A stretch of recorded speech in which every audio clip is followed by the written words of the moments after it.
Hi traders, and welcome to this video on geopolitics. This is going to be a fairly short video where we take a look at the market impact from geopolitical developments, and we'll also take a look at a few examples in recent years where geopolitics have come into play. So let's get straight into the video, and I'll start off with a simple definition.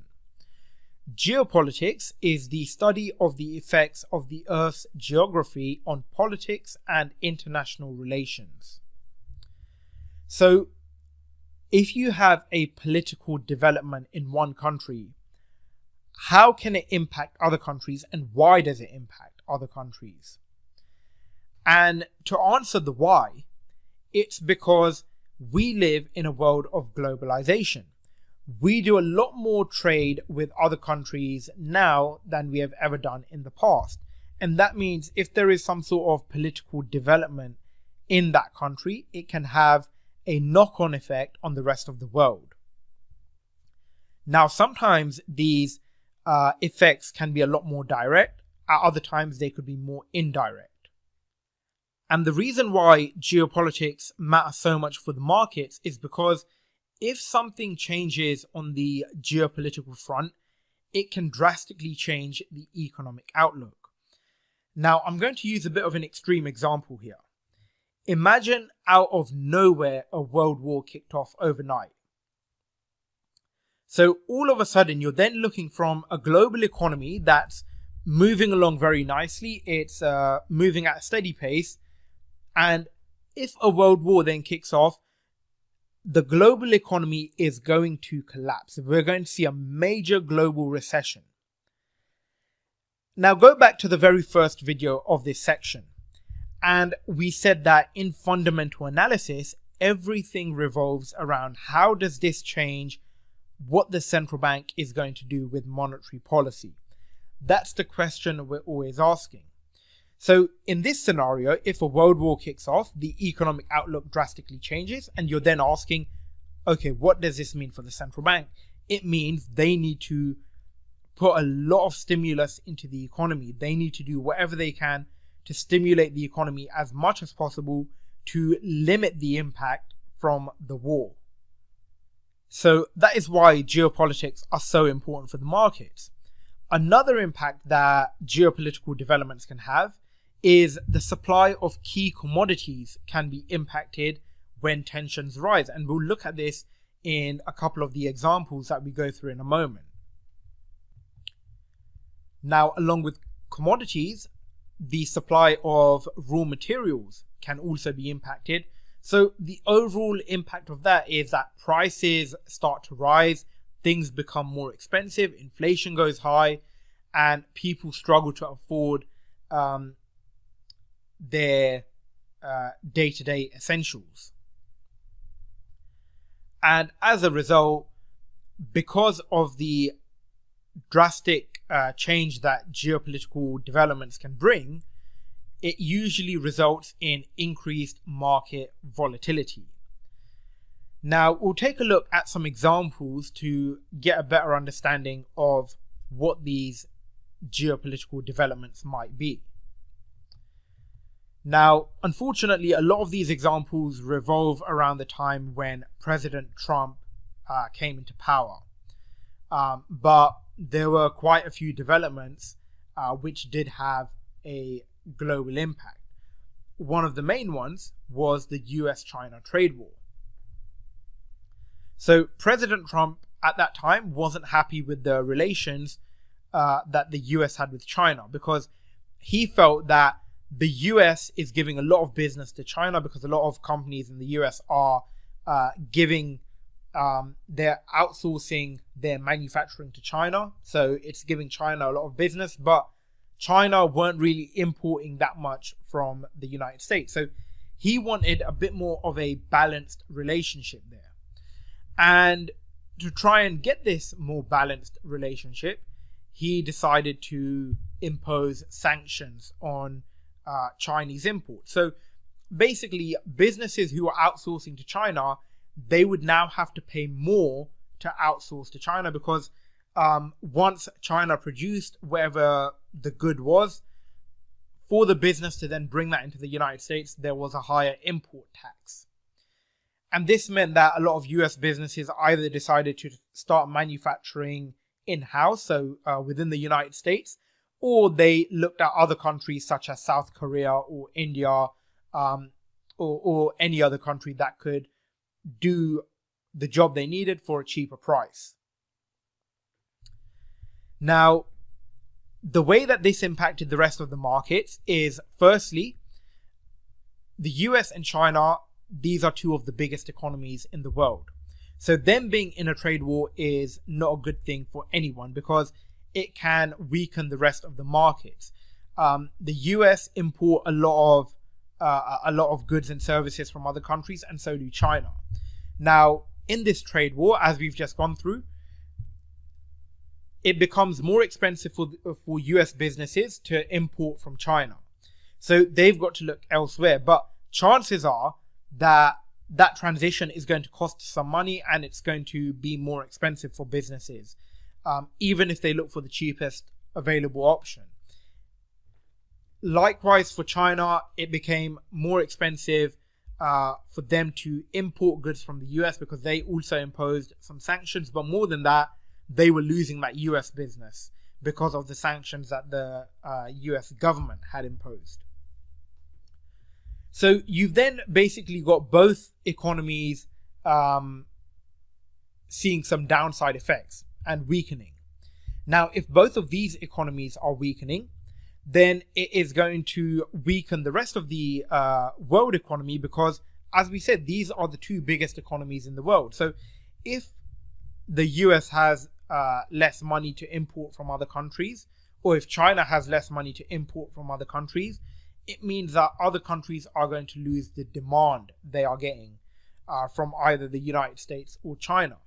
But there were also some positive effects because by imposing those sanctions on China, it meant that if the US businesses decided, okay, we're now going to go to India and we're going to outsource our manufacturing there, that's going to benefit India because they are now gaining that US business. So geopolitical tensions don't always have to have a downside effect. They can have positive effects, but on the whole, geopolitical tensions do tend to be more negative than positive for the markets. So that's one example of a geopolitical development. Another one is when the US decided to withdraw from an agreement with Iran and other countries where Iran had to comply with certain requirements and not produce nuclear weapons or not produce anything that could be used in nuclear weapons. And in return, they received some economic support and improved relationships with Western nations. Now, again, President Trump decided that actually Iran weren't fully complying with this agreement and the agreement was not good for the United States, so he decided to withdraw from it. On top of that, he decided to impose some sanctions on Iran. One of these sanctions was that he was banning Iranian oil. Now, when he banned Iranian oil, not only did he ban the US from importing Iranian oil, but he also banned other countries from buying Iranian oil by basically saying, well, if you go and buy their oil, we are going to put sanctions on you as well.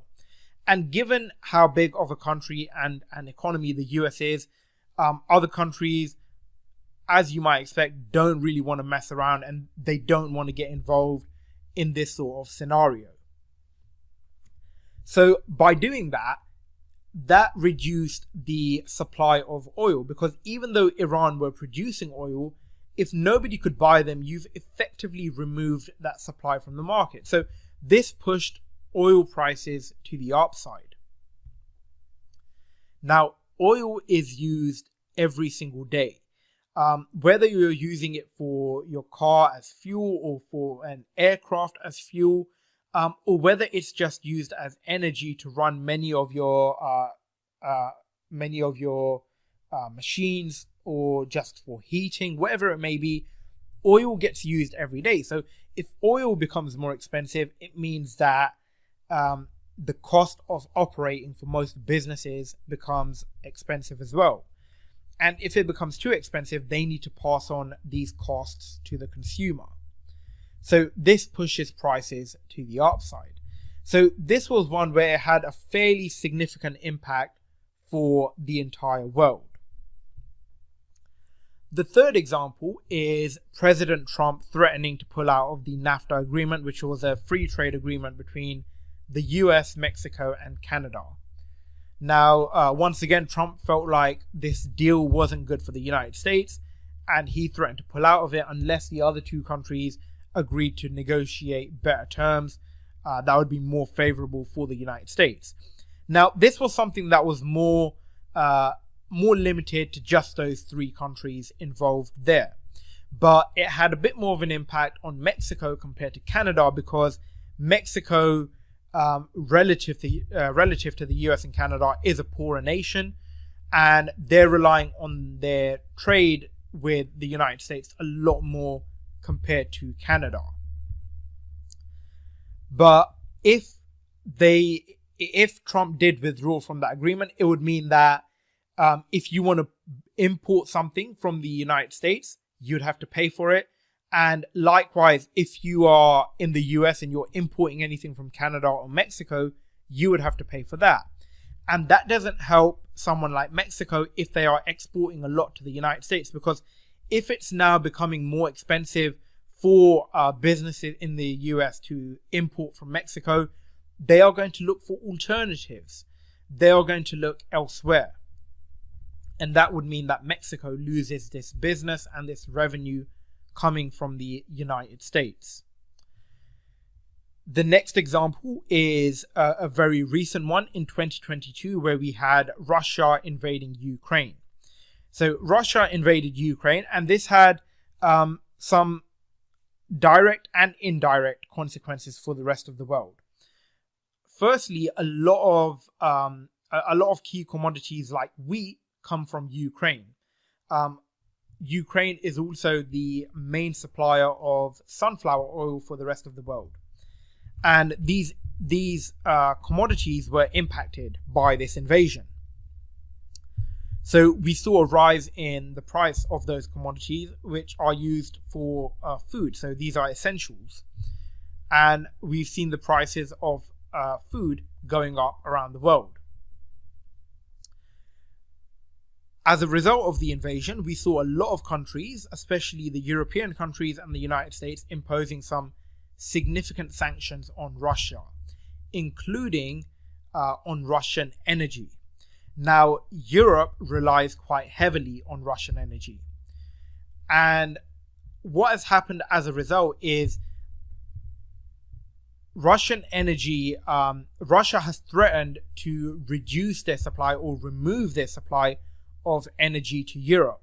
And if that were to happen, Europe would really struggle to generate electricity and gas, which is required for heating.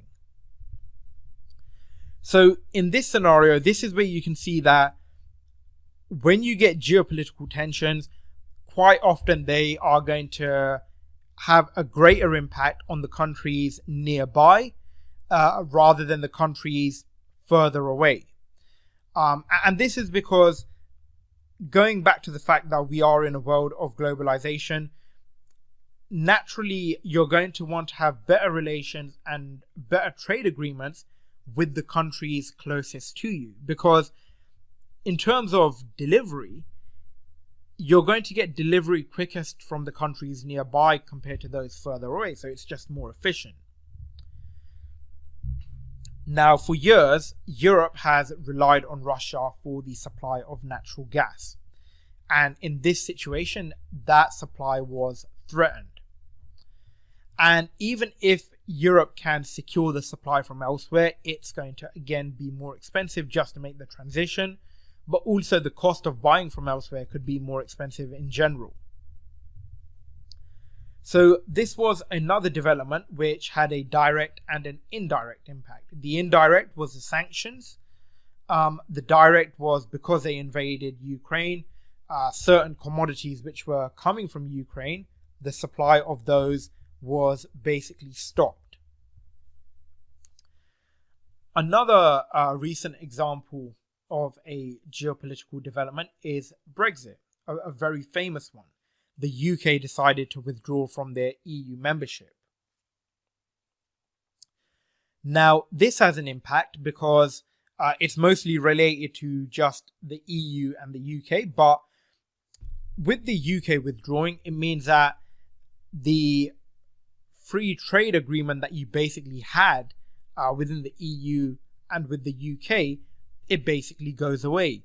So it becomes more expensive for the UK to import certain goods from the EU and vice versa.